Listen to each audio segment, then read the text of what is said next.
des cauchemars aux États-Unis.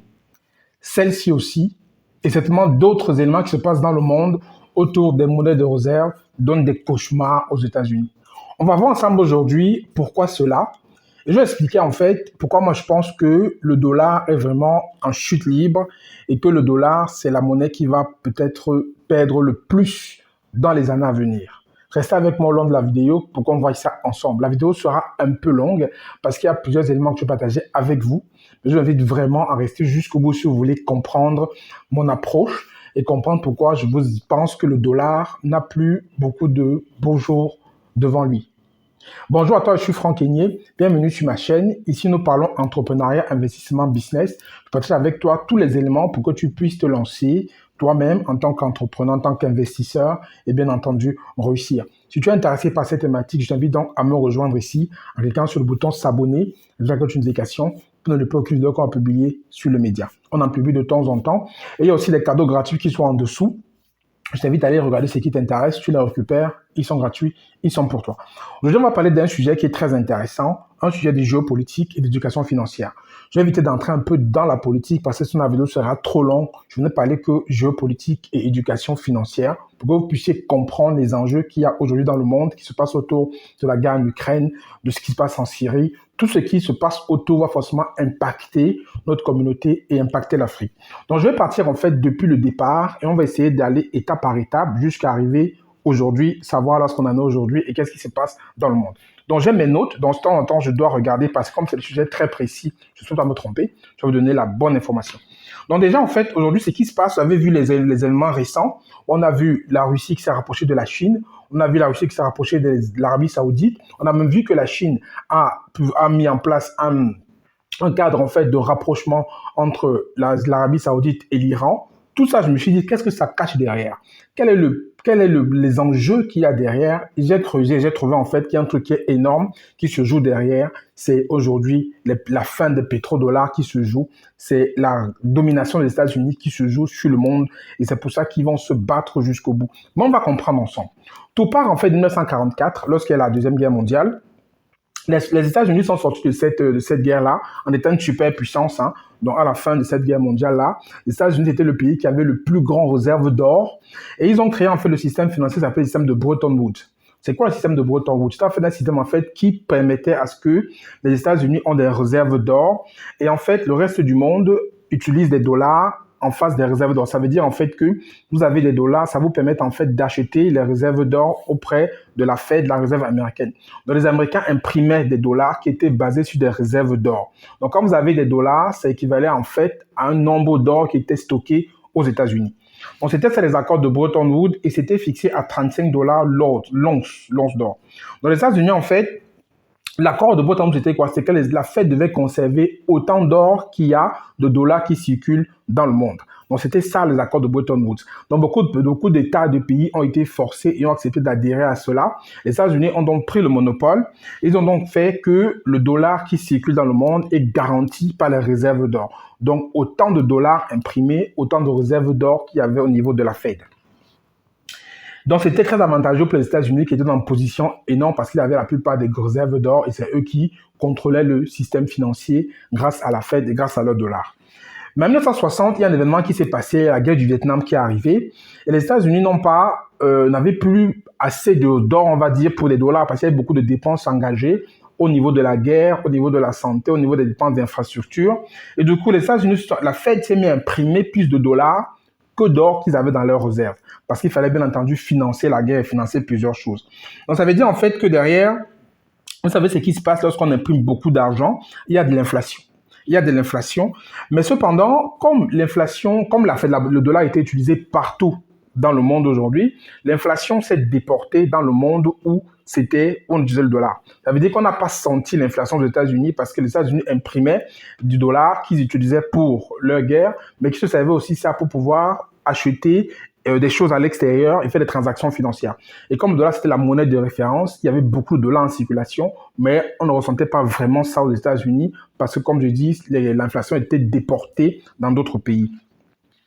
En fait, ce qui se passe, c'est que les États-Unis ont vu en fait que les gens ne remarquaient pas vraiment qu'il y avait cette inflation qui se passait et ils se sont mis à imprimer de façon énormissime en fait des dollars. Donc, ils étaient basés maintenant sur rien. Puisqu'à la base, souvenez-vous, accord les Bretton Woods, le dollar était basé sur les réserves d'or. Maintenant, ils ont imprimé, puisqu'ils avaient besoin de beaucoup d'argent, ils ont imprimé énormément de dollars qui n'étaient plus basés sur l'or. Donc, entre guillemets, ils ont violé ces accords de Bretton Woods, où maintenant il y avait beaucoup plus de dollars en circulation que des réserves d'or qu'il y avait au niveau de la Fed. Donc, ça veut dire qu'il y avait un mec qui avait une imprimante HP, je schématise un peu, qui imprimait des billets à la demande, mais il n'y avait plus rien qui supportait les billets qui étaient imprimés et diffusés partout dans le monde, comme c'était à la base prévu dans les accords de Bretton Woods.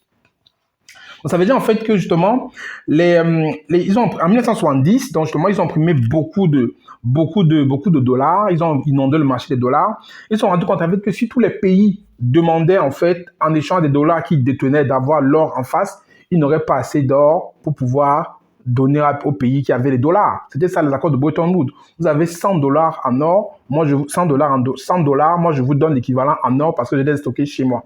Mais ils se sont rendus compte en fait que les pays avec beaucoup plus de dollars que d'or dans les réserves, donc c'était très compliqué. Ça veut dire que si tous les pays réclamaient l'or en face des dollars qu'ils avaient, ils n'auraient pas assez pour finir tout le monde. Ça vous rappelle quelque chose, non? Exactement. Donc, dans la France, en fait, et la Suisse se sont mis à ce moment à vendre beaucoup de dollars pour pouvoir récupérer de l'or, en fait, pour pouvoir donc avoir les garanties d'or qu'ils avaient. Et les États-Unis ont fait en fait que si ça continue comme ça, ils ne pourront pas tenir. Donc, en 1971, le 15 août pour être précis, il y a Richard Nixon, président américain, qui a mis fin à ça. Il a dit stop, c'est fini, ralasse, on arrête tout. Aujourd'hui, ceux qui ont les dollars, on ne garantit plus d'or en face. Donc, les accords de Bretton Woods, on les viole complètement, un peu valide. Donc, ça veut dire que derrière, si vous avez de l'or, ça vous engage. Donc, ils ont fait un gros manquement aux accords de Bretton Woods qu'eux-mêmes, ils avaient établis pour le monde entier. Donc, ça veut dire que par rapport à ça, les gens n'ont plus eu confiance en l'or, n'ont plus eu confiance au dollar, pardon. Donc, il y a eu une grosse chute du dollar sur le marché. En 1972, en fait, le prix de l'once d'or avait doublé. On est passé de 35 à 70 dollars. Mais la valeur du dollar a chuté forcément, vu que le prix de l'or a augmenté, donc la valeur du dollar a chuté. Donc ça veut dire que forcément, les gens ont perdu confiance et il en est suivi une grosse crise sur le marché boursier en 1973. Donc les États-Unis étaient vraiment très mal. Les investisseurs ont commencé à se détourner du dollar. Il y a eu beaucoup de méfiance avec les États-Unis et c'était vraiment quelque chose de très problématique pour eux. Mais derrière les États-Unis, en tant que des mecs vraiment très, je dirais pas si on va appeler ça smart ou si on va appeler ça très mesquin ou malin, ils ont dit bon, ok, on a ce problème-là, mais on peut pas laisser ça se passer. On va donc trouver autre chose, un autre stratagème pour pouvoir continuer à dominer le monde avec notre monnaie. Donc du coup, ils sont partis voir l'Arabie Saoudite. En 1973, en fait, ils ont signé un protocole avec l'Arabie Saoudite qui fait en sorte que quel que soit le pétrole qu'on achète, le prix du pétrole sera fixé en dollars. Donc l'Arabie Saoudite ne vendra que son pétrole en dollars. Et derrière, en contrepartie, ils auront les meilleures armes, la protection des États-Unis contre les pays qui peuvent les agresser et tout ça. Et ça veut dire que derrière, ce qui se passe, c'est quoi? Quand vous achetez maintenant le pétrole en Arabie Saoudite, vous ne pouvez pas acheter avec votre monnaie. Vous voyez que ça est, par exemple, je vais dire la livre sterling. Vous devez aller la convertir en dollars avant d'acheter le pétrole de l'Arabie Saoudite. Donc, ils ont fait ce truc-là et d'autres pays de l'OPEP ont suivi. Donc, ils ont suivi, ce qui fait en fait que derrière, ils ont suivi en 1975, en 1975, tous les pays de l'OPEP ont suivi ce principe-là. Ce qui fait en sorte qu'aujourd'hui, on a vraiment eu ce qu'on appelle le pétrodollar. Ça veut dire que c'est là où le pétrodollar, il est né en 1975 parce qu'on peut acheter que le pétrole en dollars. Donc, ça veut dire que ceux qui voulaient payer le pétrole de l'Arabie Saoudite à tous les pays qui produisaient devaient d'abord acheter du dollar avant d'acheter le pétrole. Ce qui a donc permis aux États-Unis de reprendre la problématique, de réimprimer beaucoup plus de dollars parce qu'il y avait beaucoup plus de demandes, en même temps que dans le grand boom pétrolier. Donc l'Arabie Saoudite et tous ceux qui produisaient le pétrole au Moyen-Orient ont donc imposé donc d'acheter le pétrole essentiellement en dollars. Ça veut dire que maintenant, tout le monde en fait devait avoir des dollars pour pouvoir prendre du pétrole parce qu'on avait besoin de pétrole dans le monde à ce moment-là. Ce qui fait donc en fait que la valeur du dollar est remontée. On a donc eu le terme qu'on appelait pétrodollar. Je pense qu'on connaissait même les pétrodollars. Donc ça veut dire que derrière, le système de pétrodollars a donc commencé à fonctionner parce qu'il fallait forcément passer par la Fed qui avait donné le dollar pour que tu ailles acheter du pétrole. Donc les États-Unis ont donc repris en fait le monopole mondial sur cet échange, sur cette monnaie de réserve. Mais en 81, on est de 75 en 81, 1981, le système des pétrodollars a rétabli le dollar en fait comme monnaie de réserve mondiale. Donc tellement tout le monde devait passer par là pour acheter du pétrole que le dollar est devenu la monnaie de référence mondiale au niveau des échanges entre les pays. Donc ça veut dire en fait que comme il était la réserve, il est devenu en fait la réserve de référence. Il y a donc eu plusieurs autres transactions qui se sont adossées à ça. Les matières premières qu'on faisait déjà en dollars. Tous les échanges entre les pays se sont normalisés en dollars, vu que le pétrole était la base de l'économie mondiale. Donc forcément, tout allait se faire en dollars. Ce qui fait en fait que ce qui se passe, c'est que maintenant, quand vous avez beaucoup de dollars qui circulaient et que vous avez un excédent de dollars, qu'est-ce qui se passe? Vous allez maintenant devoir le prêter aux États-Unis parce que derrière, les États-Unis vous disent, voilà, vous avez des dollars, nous on peut vous les emprunter pour les utiliser. Peut-être on émet des obligations. Vous avez des dollars, vous prenez nos obligations. Les obligations, en fait, c'est quoi pour ceux qui ne connaissent pas? Les obligations, en fait, c'est lorsqu'un État s'endette pour ses infrastructures, pour investir chez lui. Tous les États font ça, ils émettent des obligations. Ils vous disent, voilà, nous on vend une obligation à 1000 dollars par exemple, et on vous rembourse vos 1000 dollars plus 15-20% dans 5-10 ans. Tous les États mettent des obligations pour se construire. Donc, comme il y avait beaucoup de pays qui avaient des excédents de dollars de la période d'avant et de la période présente où ils échangeaient les dollars pour faire leur transaction pétrolière, les États-Unis ont dit que bon, maintenant vous avez beaucoup de dollars, vous pouvez nous les emprunter, on s'endette chez vous, on emprunte ces dollars-là, on vous émet des obligations, on va vous rembourser dans X années, sachant que c'est eux qui fabriquent encore les dollars qui vont vous rembourser avec quelque chose de malade. Donc derrière, ils ont donc eu ce qu'on appelle à ce moment le privilège exorbitant des États-Unis. C'est comme ça que les économistes ont appelé ça. Le privilège exorbitant des États-Unis, où les États-Unis pouvaient forcément avoir accès facilement au crédit, vu que c'était leur monnaie qui était utilisée par tout le monde, et les gens avaient beaucoup de réserves de dollars, c'était facile pour eux d'emprunter. Donc, ils ont beaucoup emprunté pour se financer, que ce soit en infrastructure, que ce soit pour leur armée, que ce soit pour l'économie. Ils sont beaucoup endettés avec l'argent que les gens avaient gardé chez eux, les réserves de dollars qu'ils avaient en excédent, ils ont donc emprunté ça. Par la suite, en fait, donc le dollar a donc pris la suprématie, puisque tout le monde parlait du dollar. On ne pouvait pas faire autre que le dollar. On savait dire que derrière, maintenant, la Fed, le FMI, Banque mondiale se sont imposés comme principaux régulateurs du système bancaire et monétaire mondial, vu que tout se faisait en dollars. Les prêts entre États étaient faits en dollars. Tout était basé sur le dollar, donc ça veut dire FMI, Fed, Banque mondiale, qui sont des trucs pilotés par les États-Unis, ont donc pris la main sur le système financier et monétaire mondial. Je ne sais pas si on se comprend. On comprend donc maintenant d'où vient cette suprématie de ces organismes-là, où chaque fois qu'on parle de prêts aux États africains, on parle de prêts à l'Europe, tout ça on parle du dollar. Même si la France aujourd'hui va emprunter à la Banque mondiale, on va parler d'un prêt en dollars, parce que justement, ça vient de ce principe-là, au moment où le dollar dominait l'économie et le système monétaire mondial. Maintenant, quand l'Europe a donc vu qu'il y avait ça qui se passait, avait ce privilège de pouvoir prêter de l'argent facilement aux gens qui détenaient une monnaie de réserve, l'Europe a donc dit, voilà, moi je vais réfléchir à ma monnaie aussi pour concurrencer le dollar. Ils ont donc créé l'euro. Donc, en janvier 99, il y a l'euro qui est entré en circulation. Donc, l'euro, en fait, a été introduit pour concurrencer le dollar, clairement, une monnaie unique pour concurrencer le dollar, parce qu'ils ont donc vu que c'était une facilité d'accès au crédit pour les États pour se financer. Donc, ça veut dire en fait que on comprend pourquoi. Moi, j'ai compris quand je faisais la recherche pour cette vidéo, pourquoi donc l'Angleterre n'a jamais vraiment quitté la livre sterling. Parce que l'Angleterre, c'est un allié historique des États-Unis. Ils ne pouvaient pas trahir les États-Unis en prenant l'euro. Ils ont toujours été un peu in between, quoi. Donc, voilà, on comprend un peu ça. Donc, ça veut dire, en fait, comme l'Europe a créé sa propre monnaie, dans tous les échanges entre pays européens qui se faisaient avant sur la base de dollars se sont faits en euros. Quand les Européens faisaient du business avec des pays autres, en Afrique et tout ça, c'était en euros, alors qu'avant, c'était en dollars. Donc, l'euro est donc monté. C'est donc pris de la valeur. Et il y a même eu un projet de ce qu'on appelait pétro-euro qui allait concurrencer le pétro-dollar. Parce qu'effectivement, les Européens, le but était ça, c'est de concurrencer le dollar avec le pétrole. C'est-à-dire, on va plus acheter notre pétrole en dollars, on va l'acheter maintenant avec notre propre monnaie qui est l'euro. Donc, en novembre 2000, vous allez comprendre, on y arrive. En novembre 2000, en fait, le président irakien Saddam Hussein a donc commencé à vendre le pétrole aux Européens en euros. Je ne sais pas si on se comprend. En novembre 2000.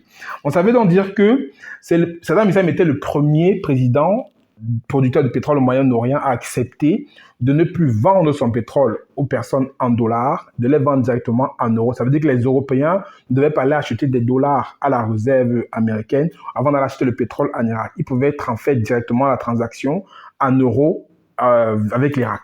Ce qui n'a pas bien entendu plus aux États-Unis. Mais on va y revenir. En novembre 2002, donc, vu que l'Irak fonctionnait bien comme ça, d'autres pays de l'OPEP ont envisagé de pouvoir aussi le faire, de pouvoir aussi mettre cette histoire de pétrole avec l'euro au lieu du dollar, comme c'était le cas depuis de nombreuses années en arrière. Donc maintenant, plus tard aussi, il y a la Syrie. Donc la Syrie aussi qui a rejeté ça. Donc la Syrie aussi a rejeté le dollar comme monnaie de réserve et a donc commencé aussi à utiliser l'euro pour ses échanges avec l'Europe. Donc maintenant, les États-Unis se sont dit, bon, si tous les pays se détournent du dollar, c'est très compliqué, c'est très grave. Si tous les pays laissent le dollar tomber, ça veut dire que forcément, notre privilège exorbitant qu'on avait de prêter de l'argent facilement va s'écrouler et tout notre système qu'on a mis en place depuis des années va s'écrouler. Donc le dollar ne sera plus la monnaie de réserve mondiale et notre puissance, notre influence mondiale va complètement chuter. Vous vous rendez bien compte qu'ils ne peuvent pas accepter ça. Ils ne peuvent pas accepter ça. Donc, ça veut dire effectivement qu'il y avait leurs intérêts à maintenir, il y avait leur système de pétrodollar à maintenir. Et derrière, cette histoire de géopolitique, en fait, c'est là où c'est intéressant. Parce qu'on voit en fait que c'est un truc de monnaie qui est derrière, mais qui engendre beaucoup de crises, beaucoup de guerres. Donc, ça veut dire qu'en d'autres termes, en fait, les États-Unis avaient tout à perdre si leur système de pétrodollar s'écroulait. Ils seraient les plus grands perdants parce qu'ils avaient des prêts qu'ils devaient rembourser. Il y avait tout un système qu'ils avaient mis en place qui était basé sur la suprématie du dollar, le pétrodollar. Donc, ça veut dire que si aujourd'hui ça tombait, ben forcément, tous les échanges commerciaux qu'ils avaient en dollars, tout ça, ça allait être complètement mis de côté. Fin 2020, l'Europe a convaincu l'Irak en fait de vendre, donc comme on a vu précédemment. Et l'Iran et la Russie étaient aussi intéressés de vendre le pétrole avec leur monnaie, en fait, en euros sans passer par le dollar. Donc, en avril 2002, il y a donc des pays de le peuple qui ont été intéressés, qui ont donc commencé aussi à réfléchir, à mettre en place un système pour vendre leur pétrole sans passer par le dollar. Ça, c'était en 2002. Donc, ils allaient vendre leur pétrole en euros directement, sans passer par le dollar. Donc, les États-Unis ont vu ça, ils ne pouvaient pas laisser faire, bien entendu. Donc, ce qui se passe, en fait, c'est qu'il y a donc ce qui s'est passé. C'est-à-dire que ils ont attaqué l'Irak pour faire tomber Saddam Hussein, donc pour pouvoir rétablir la suprématie du dollar au niveau des échanges. Parce que Saddam Hussein avait osé travailler directement en euros et délaisser le dollar, donc ils l'ont fait sauter avec ce qu'on connaît aujourd'hui comme conséquence. Et en Syrie aussi, ils ont fait beaucoup de troubles qu'on connaît aujourd'hui comme conséquence. Donc, vous voyez en fait que derrière, on nous parle des histoires de armes de destruction massive, on parle des machines, tout ça, mais c'est la suprématie du dollar qui était mise en cause et c'est ça qui a fait qu'on fasse sauter des présidents dans les pays du Moyen-Orient. Maintenant, en 2005, l'Iran rentre en jeu maintenant. L'Iran dit, bon voilà, moi je vais mettre en place une plateforme où on pourra vendre le pétrole avec une monnaie autre que le dollar. Donc, ça veut dire qu'il y avait des pays comme le Japon, la Chine, la Russie qui étaient intéressés par cette plateforme-là, d'échanger hors du dollar. Donc, le projet, en fait, était très important vu qu'à l'époque, il n'y avait un seul étalon, une seule façon de vendre le pétrole avec le dollar. Donc maintenant, cette bourse qu'ils allaient mettre à côté allait permettre à ce que les gens achètent le pétrole avec d'autres devises. Donc les États-Unis ont vu ça, ils ont compris que c'était très compliqué de pouvoir accepter ça, parce qu'effectivement, si les pays comme l'Iran, la Russie, la Chine, le Koweït, tous ces pays-là vont maintenant dans une bourse autre alternative pour pouvoir vendre du pétrole avec une autre monnaie que le dollar, la suprématie du dollar va complètement chuter et ils seront aussi mal aux États-Unis. Donc ça veut dire, maintenant, fin 2008, la plateforme que voulait mettre l'Iran a vu le jour. Donc la plateforme que l'Iran voulait mettre pour justement échanger le pétrole, elle a vu le jour et les États-Unis n'ont pas été contents du tout. Vous pouvez bien imaginer. Donc ça veut dire qu'il y a eu donc un paquet de sanctions qui a eu sur l'Iran. Quand j'ai vu ça, j'étais complètement... J'ai dit, mais c'est pas fou. Tout ça s'explique en fait. Il y a un paquet de sanctions sur l'Iran et tout ça, et ce n'est pas une chose de s'arrêter là, les États-Unis. On a fait tous les pays qui vont commercer avec l'Iran seront aussi sanctionnés. Et tous les pays qui vont aller plus loin, c'est-à-dire qui vont vraiment faire le commerce, que ce soit les banques, que ce soit, ils vont être exclus du système monétaire mondial. Ça, c'est ce que les États-Unis ont mis sur les gens comme pression. Donc, ils ont mis beaucoup de sanctions sur l'Iran, mais ils sont allés sanctionner les pays qui essayaient de faire du business avec l'Iran. Ça veut dire en fait que justement, ils ont mis des grosses pressions pour que les gens arrêtent essayent même de pouvoir aller à cette bourse-là où ils pourront acheter du pétrole avec une autre monnaie autre que le dollar. Donc, on voit bien que depuis, en fait, ce qui se passe, c'est ça. C'est que tout ce qui se passe comme enjeu mondial aujourd'hui, c'est que les États-Unis ont peur de la chute du pétrodollar, de la suprématie du dollar dans le monde. Parce qu'effectivement, c'est ça les enjeux aujourd'hui. Et comment c'est ce qui se passe en Russie, à la guerre Russie-Ukraine, pour revenir à ce niveau-là? On voit en fait que justement, il y a un souci parce que la Russie a donc émis le souhait de vendre son pétrole directement en roubles. Voilà, donc les États-Unis ne sont pas contents. La Russie a donc demandé de vendre son pétrole aussi avec les pays européens en roubles et tout ça, et même l'Union européenne aussi n'est pas content. Donc en fait, derrière, il y a tout un problème avec la Russie par rapport à l'Occident, par rapport à ce système de monnaie de réserve. Et on a vu que tout récemment, il y a donc eu des accords qui ont été passés entre la Russie et la Chine, entre la Chine et l'Arabie Saoudite, entre même la Chine et les pays africains. Aujourd'hui, les échanges se feront directement en monnaie, en yuan, ou en rouble ou en autre monnaie d'Inde et tout ça. Donc on voit qu'en fait, ce qui se passe en fait, c'est que tous les pays, toutes les puissances veulent que leur monnaie soit utilisée comme monnaie de réserve. On a vu que ça leur donne un accès facile au crédit. On a vu que ça leur donne un accès facile à l'impression de la monnaie dans leur pays. Ça fait tourner leur économie. Donc, ce n'est pas une histoire d'amour ou une histoire de taux d'euro. C'est une histoire d'intérêt. Quand on a compris, si on a compris ce qui se passe dans le monde. Là, je parle que du côté financier, parce que si on a le côté politique, ce sera encore tellement long. Donc, on comprend en fait qu'aujourd'hui, tous ces pays-là, que ce soit la Chine, la Russie, l'Inde, tous ces pays-là, ce n'est pas qu'ils aiment l'Afrique ou ils aiment un autre pays. Ils veulent que leur monnaie soit utilisée comme monnaie de réserve pour, bien entendu, avoir aussi une domination sur les pays qui vont utiliser ça. Parce que c'est ce qui s'est passé avec les États-Unis depuis longtemps. Et moi, je pense que on pense en fait que ça ne va pas aller, ça ne va pas s'arrêter. Je pense que derrière, on n'aura pas le choix. Les États-Unis vont perdre leur monopole monétaire. Moi, je le pense, vu ce qui se passe dans le monde aujourd'hui. Mais ils vont se battre jusqu'à la dernière goutte de leur énergie, la dernière goutte de sang pour garder ce monopole-là. Donc, la guerre en Ukraine aujourd'hui, moi, je pense qu'elle n'est pas près de s'achever parce que ce que je joue là-bas, c'est un monopole énorme monétaire, géopolitique derrière. Et les États-Unis feront tout ce qui est en leur pouvoir pour ne pas perdre ce monopole de pétrodollars parce que ça en va de la survie de leur économie. Vous avez vu l'historique, depuis ils sont basés dessus. Aujourd'hui, le dollar qu'ils impriment n'est basé sur rien. Alors qu'à la base, c'était basé sur des réserves d'or, d'après les accords de Bretton Woods. Donc, ils sont mal, ils ont intérêt à ce que leur monnaie reste la monnaie de référence pour les échanges mondiaux entre les pays, parce qu'il faut que leur banque continue à imprimer des billets qui sont basés sur rien et qui déportent l'inflation ailleurs. Parce que s'ils impriment ça et que ça reste aux États-Unis, l'inflation sera énorme, vertigineuse. Donc, ils ont intérêt vraiment que ce système soit vraiment rétabli et ils vont se battre autant que possible. De l'autre côté, on a la Russie, la Chine et d'autres pays qui sont différents. Il y a même les BRICS qui ont déjà créé leur banque, la New Development Bank, où ils sont en train de s'affranchir de la FMI, la Banque mondiale. Mais ce qui est marrant, c'est qu'ils utilisent toujours le dollar. J'ai vu que quand ils parlent de leurs projets, ils parlent toujours des projets en dollars. Donc, je pense que ça va changer. Et c'est un gros problème. Donc, dis-moi ce que vous en pensez aujourd'hui. Voilà un peu l'historique. C'est pour ça qu'on comprend ce qui se passe aujourd'hui. Voilà l'historique de ce qui se passe dans le monde, à mon avis. C'est la suprématie du dollar qui est mise en cause. Les Américains ne peuvent pas laisser ça faire. Dis-moi ce que vous en pensez de la vidéo, ce que vous pensez aujourd'hui de la monnaie du dollar. Moi, je pense que vraiment, ça va tomber. Ça va être le cas. Ils ont même bombardé le pipeline Nord Stream qui amenait le gaz de la Russie en Allemagne parce qu'ils sont prêts à tout pour maintenir leur dollar. Mais je pense que ça va être irréversible. On est en train d'aller vers une bipolarisation du monde et ça ne va pas s'arrêter. Et le monde va complètement être divisé en plusieurs puissances et chaque puissance va vouloir imposer justement sa monnaie, son système financier aux autres. Et l'Afrique, dans tout ça, on se demande à quelle sauce on va être mangé. Je sais pas, on est en train d'y réfléchir. Je ne sais pas exactement comment ça va se passer pour le continent africain, quel rôle on va jouer dans tout ça. Dis-moi ce que vous en pensez par rapport à cette vidéo, par rapport à cette géopolitique, par rapport à ces pétrodollars, par rapport à ce que moi je pense que la chute du dollar va arriver bientôt. Je l'entends en commentaire. J'espère que la vidéo vous a plu. N'hésitez pas à vous abonner aux médias. C'était Franck Kenyé pour Diaspora Impact Business. À très bientôt. Ciao, ciao.